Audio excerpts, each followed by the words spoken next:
हिंदू जाति और उसका व्यवहारिक ज्ञान। ऐक्य ऐक्य ऐक्य। देश में सबको एकता की आवश्यकता अनुभव हो रही है, पर ऐक्य स्थापित होने के बजाय हमारे देश में लाखों शक्तियां एक दूसरे का अनहित कर रही हैं और कोई सुफल उत्पन्न करने वाली शक्ति दिखाई नहीं पड़ती। करोड़ों मस्तिष्क लगे हुए हैं, करोड़ों हाथ काम कर रहे हैं, परंतु यह नहीं मालूम होता कि किधर बहे चले जा रहे हैं। हजारों संप्रदाय और संस्थाएं इस राष्ट्र की नौका को खेने का प्रयत्न अपनी अपनी मति के अनुसार कर रही है, परंतु नियमानुसार कोई कार्य होता दिखाई नहीं देता।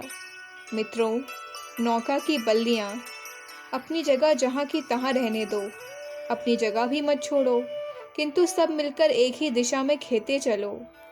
ऐसी ही एकता अर्थात भिन्न भिन्न होने पर भी एकता बनाए रखने से ही तरक्की होती है। इस तरह अपनी अपनी जगह पर काम करते रहो और मल्हार गाते रहो, पर आगे बढ़ते चले जाओ। राष्ट्र का हित तुमसे यह कहता है कि तुम सबके हित में अपना हित समझो। इस प्रकार का व्याख्यान दे लेना तो बहुत सहज है और बड़े बड़े संत महात्माओं ने सैकड़ों वर्षों से हमको यही उपदेश दिया है। तो भी भारतवर्ष में आज भी प्रेम और एकता का इतना अभाव क्यों है? मुसलमानी राज्य होने के पहले खुरासान देश के निवासी अल बरूनी नामक व्यक्ति ने समस्त भारत की यात्रा की थी। वह ज्ञान संपन्न तत्वज्ञानी और बड़ा भारी पंडित था। उसने संस्कृत भाषा पढ़ी और हमारे धर्मशास्त्रों का अध्ययन किया। उसने इस देश को जैसा पाया उसका पूरा विवरण एक ग्रंथ के रूप में लिखकर छोड़ दिया। हिंदू तत्वज्ञान, काव्य और ज्योतिष की वह बहुत प्रशंसा करता है और जिन पंडितों से वह मिला उनकी विद्वता की वह बहुत सराहना करता है, परंतु स्त्रियों और सामान्य जन समूह की शारीरिक और मानसिक स्थिति पर उसने बहुत शोक प्रकट किया है। उसने लिखा है कि नैतिक और धार्मिक रूप से वे महापतित और अनाथ हैं और सामाजिक, धार्मिक तथा राजनीतिक टुकड़ों में बंटे हुए हैं। वे ठीक ठीक विचार भी नहीं कर सकते। उनके शरीर बहुत दुर्बल हैं। उन मुसलमानों के सामने जिनको लेकर महमूद गजनवी हर साल लूट मार करने आया करता था, वे लोग कवायद न जानने के कारण रजकणों की तरह उड़ जाते थे। इसके पश्चात सम्राट बाबर ने भी यहाँ के निवासियों के विषय में ऐसी ही बातें लिखी हैं। वह लिखता है कि यहाँ के लोगों के प्रत्येक कार्य में चातुर्य, प्रवीणता और नवीनता की कमी है। इनके यहाँ न तो बगीचे हैं और न नहरें हैं और यहाँ बारूद का कोई नाम भी नहीं जानता। ये लोग स्वतंत्रता पूर्वक एक दूसरे से मिलने के अयोग्य हैं। यदि हम ऊपर के कथनों में से व्यक्तिगत द्वेष की बातों को निकाल डालें और जो कुछ बढ़ाकर कहा है उसे ठीक कर लें, तो भी हमें शोक के साथ कहना पड़ता है कि इसमें बहुत कुछ सत्य है। व्यवहारिक ज्ञान की दरिद्रता ही से हमारे देश का अधः पतन हुआ और यही हमारी अवनति का कारण है। यदि केवल शास्त्रार्थ करने की बात होती तो राम भी औरों की तरह इन विदेशी इतिहास लिखने वालों के धुर्रे बहुत सुगमता से उड़ा सकता था, परंतु प्यारों, उन्होंने तो सत्य और वास्तविक बात लिख रखी है, उसमें मैं नहीं कैसे कर सकता हूँ। हमारी समस्त सामाजिक बुराइयों की जड़ व्यवहारिक ज्ञान की न्यूनता ही है। शारीरिक श्रम का तिरस्कार, जातियों और पंथों के अस्वाभाविक भेद, धर्म और संप्रदायों के कलहमूलक भेद, बाल विवाह, स्त्रियों पर लदा हुआ मानसिक और शारीरिक अंधकार इत्यादि सभी दोष इसी व्यवहारिक ज्ञान की न्यूनता में शामिल है।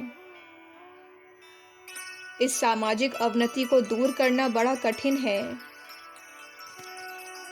वर्क साहब ने एक बड़ी सुंदर बात कही है कि यदि तुम सुधार कार्य को एक मनोविनोद का काम समझते हो तो तुमको उससे दूर ही रहना चाहिए। इसका आशय यही है कि रूढ़ियों से छुटकारा पा सकना बड़ा भारी काम है, क्योंकि सच्चा कर्तव्यनिष्ठ पुरुष तो समाज और उसके कार्यकर्ताओं के दोषों को अवश्य दिखलाएगा। यदि आवश्यकता होगी तो उनकी निंदा भी करेगा। इसलिए अनेक लोग उससे द्वेष भाव रखने लग जाते हैं। वह कुछ कहता है और लोग उसके वाक्यों का अर्थ और कुछ निकालते हैं। पर क्या इस मतभेद से, भय से हमको जैसी स्थिति है वैसे ही उसे रहने देना उचित है? क्या यद भवति तद भवतु कहकर अपने स्वार्थ से ही काम रखना हमको शोभा देता है? क्या यह संभव है कि आप अपनी मोक्ष प्राप्ति की चिंता में लगे रहें और समाज को छोड़ दें, चाहे उसका कुछ भी हो? डूबने वाला समाज आपको अकेला कदापि नहीं छोड़ेगा। यदि समाज डूबता है तो तुम्हें भी उसके साथ डूबना पड़ेगा। यदि समाज उन्नति करता है तो तुम्हारी उन्नति भी अवश्य होगी। यह बात सर्वथा असंभव है कि दूषित समाज में एक भी व्यक्ति दोष रहित और पूर्ण हो सके। समाज से अलग होकर किसी का तरक्की करने का विचार ऐसा ही है जैसे हाथ का शरीर से अलग होकर पूर्ण शक्ति प्राप्त करने की कोशिश करना। वेद और उपनिषदों की शिक्षा के विपरीत ऐसा स्वार्थयुक्त विचार भारत में बहुत समय से फैला हुआ है।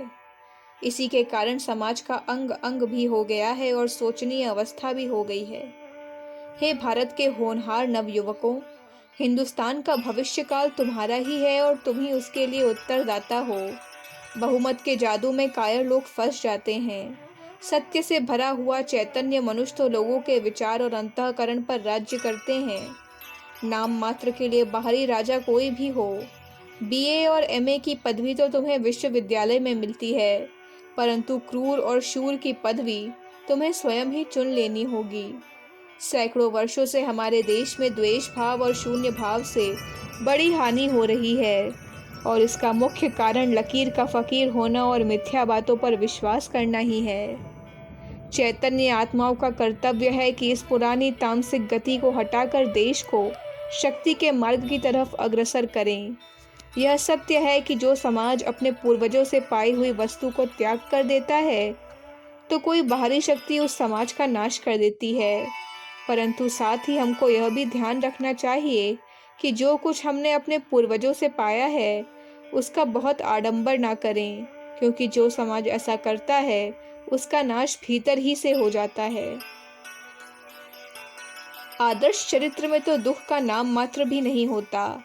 वहाँ तो प्रेम और ज्ञान फैलाने वाली शांति ही शांति होती है।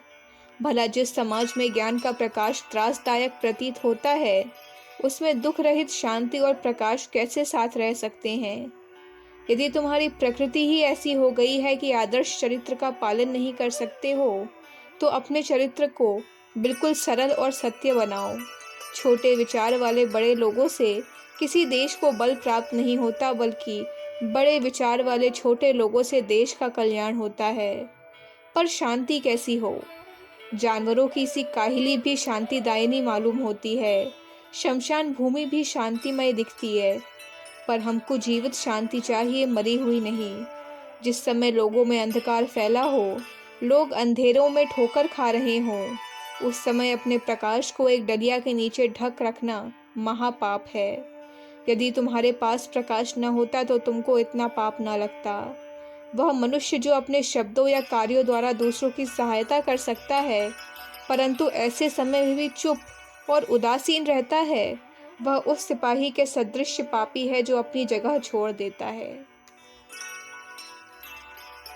अखंड ज्योति, मार्च 1959, पृष्ठ संख्या 678। हमारे YouTube चैनल विचार क्रांति दूत अखंड ज्योति पत्रिका को सब्सक्राइब करें एवं अगली वीडियोस प्राप्त करने के लिए बेल आइकन दबाएं। धन्यवाद।